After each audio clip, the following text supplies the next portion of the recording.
Assalamualaikum warahmatullahi wabarakatuh. Bismillahirrahmanirrahim. Alhamdulillah, bertemu lagi dengan Syekh Jati Channel.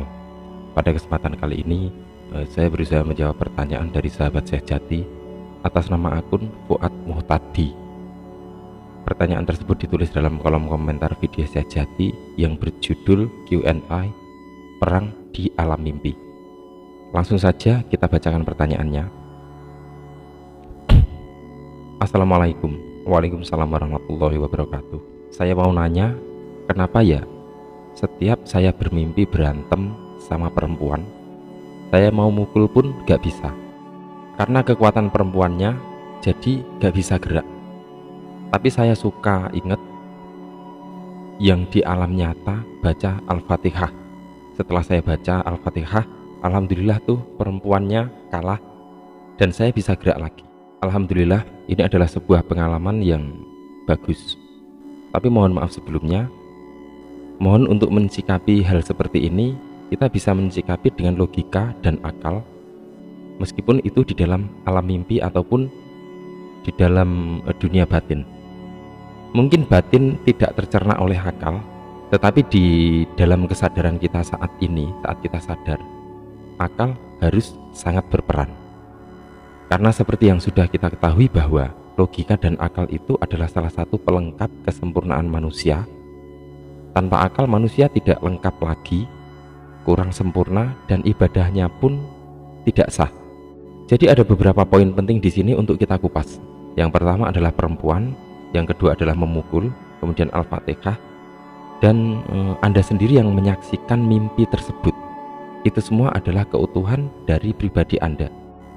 Perempuan, memukul, Al-Fatihah itu diri Anda semua, bukan orang lain ataupun bukan figur lain. Bagaimana bisa seperti itu? Para sahabat semua yang ada di dalam mimpi adalah sebuah perlambang-perlambang. Jadi perempuan adalah perlambang dari nafsu. Memukul adalah keinginan yang mengarah juga pada nafsu. Kemudian Al-Fatihah adalah sebuah lambang keikhlasan, kepasrahan Anda yang menyaksikan mimpi, dan Anda sendiri adalah memori Anda yang mengingat mimpi dan mengalami mimpi. Itu adalah kesadaran Anda. Mari kita kupas ini semua lebih detail.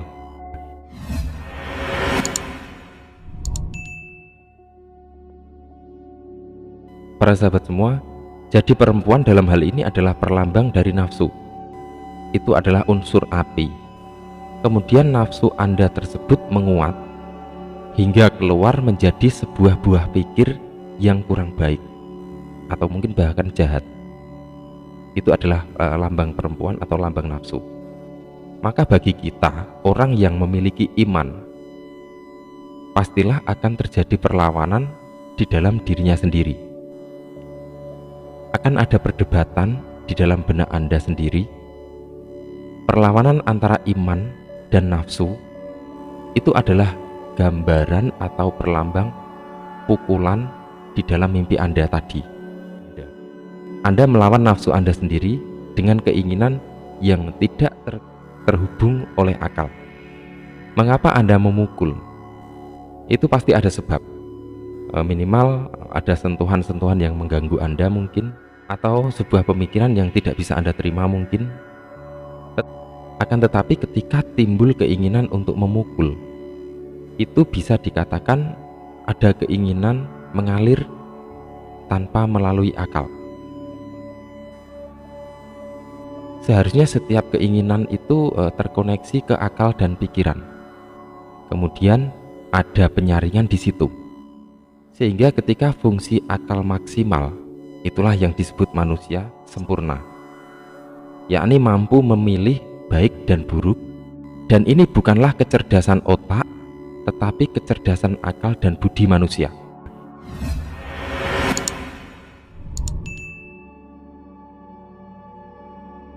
Kemudian selanjutnya ketika memori Anda teringat pada Al-Fatihah. Jadi perlu kita ketahui bahwa makna hakikat dari surah Al-Fatihah adalah sebuah doa atau permintaan kepada Allah agar diberikan petunjuk atau hidayah berupa jalan yang lurus. Silakan Anda pahami pada kalimat ihdinas siratal mustaqim. yaitu jalan yang benar-benar dirahmati oleh Allah, bukan jalan yang dimurkai atau jalan yang sesat sebagaimana orang-orang yang tidak mendapat petunjuk dari Allah SWT, meskipun dari mimpi seperti ini. Para sahabat semua, ketika muncul nafsu dari dalam diri kita sendiri, maka sadarilah itu. Lakukanlah pasrah dan berdoa kepada Allah SWT, ikhlas, berjalanlah pada jalan yang lurus, ihdinas siratal mustaqim. Munculkan Al-Fatihah dalam setiap sendi kehidupan spiritual Anda, baik itu pada saat ada masalah ataupun tidak. Inilah spirit. Tetapi ketika kita tidak bisa berpikir positif saat ada masalah, saat ada nafsu muncul, maka itu artinya kita menghilangkan fungsi akal yang ada pada diri kita, sehingga kita mengimbangi munculnya nafsu dengan keinginan yang tidak sehat, karena tidak melibatkan akal ketika keinginan tersebut muncul. Jadi kita tidak perlu melakukan pukulan di dalam mimpi tersebut seharusnya. Para sahabat semua, memang kita mungkin tidak bisa berbuat apa-apa ketika kita sedang berada di dalam dimensi mimpi, tetapi sesungguhnya itu adalah hasil dari perjalanan kehidupan kita yang tanpa sadar terhubung ke ranah batiniah.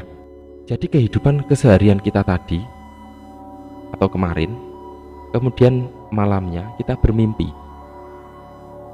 itu adalah implementasi yang muncul di alam batin, dan itu tanpa disadari, sehingga muncullah penggambaran sebuah mimpi, dan kita hanya menyaksikan di situ tanpa bisa berbuat apa-apa. Para sahabat semua, maka seperti itulah kondisi ruh atau sukma kita. Mereka tidak bisa berbuat apa-apa ketika kehidupan sehari-hari kita berjalan dengan tidak baik atau bahkan berbuat dosa. Ruh atau sukma kita hanya menyaksikan tanpa bisa berbuat apa-apa di alam batin. Kalau mereka bisa menangis, maka kesedihan yang sangat dalamlah yang mereka rasakan. Mereka tidak mampu untuk mengingatkan kita karena kita sedang tidak dalam kesadaran. Karena saat itu kita sedang dalam lingkaran nafsu yang menghantui akal dan pikiran kita, yang mengisi aura gelap di dalam akal dan pikiran kita. Para sahabat semua, ingat, sudah sering sekali aku katakan bahwa akal merupakan anugerah terbesar dari setelah iman. Dengan akal inilah manusia menjadi sah melakukan ibadah dan amal-amal perbuatannya. Di dalam salah satu hadis menjelaskan, segala sesuatu itu memiliki tambang, dan tambang takwa didapat dari hati orang yang berakal. Kemudian dalam salah satu hadis lain dijelaskan, tatkala Allah menciptakan akal, Allah menyerunya, "Mari sini." Ia pun memenuhi seruan tersebut. Lantas dikatakan lagi kepadanya, "Baiklah." Lantas ia balik, "Tidak ada satu makhluk pun yang diciptakan lebih mulia darimu, dari akal. Karenamu diambil dan karenamu diberi."